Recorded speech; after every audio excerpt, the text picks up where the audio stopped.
So you've been here in Toronto before with films, have you?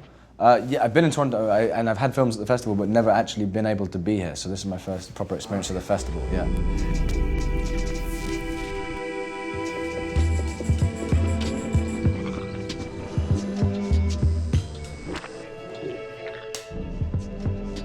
It came to me as a screenplay, first of all, Kill Your Friends. I wasn't aware of the book, even though I've now discovered it's such a cult hit. But yeah, basically I was sitting in Hyde Park in London, and Gregor Cameron, the producer, came up to me and said, "I've got this screenplay." And I was like, oh no, there's a crazy person in a park trying to give me a script.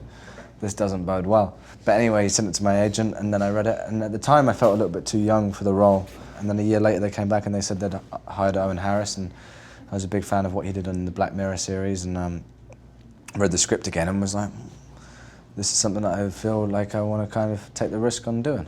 Basically the film's set in 1996, set in the music industry in London around the Britpop explosion. So it's Cool Britannia, Tony Blair, the Labour Party. It's kind of an explosion in that industry of lots of money and hedonistic behaviour. My character is called Stephen Stelfox.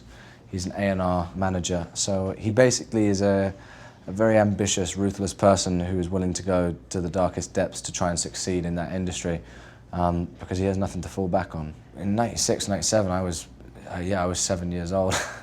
So I didn't have a lot of favourite bands, but I do remember creeping into my brother's room when he was out and get his Walkman and listen to the Prodigy and things like that. But the great thing about the film is a lot of bands like Radiohead, Oasis, Prodigy, they've kind of let us use their music, even though we couldn't technically afford to because it's an independent film.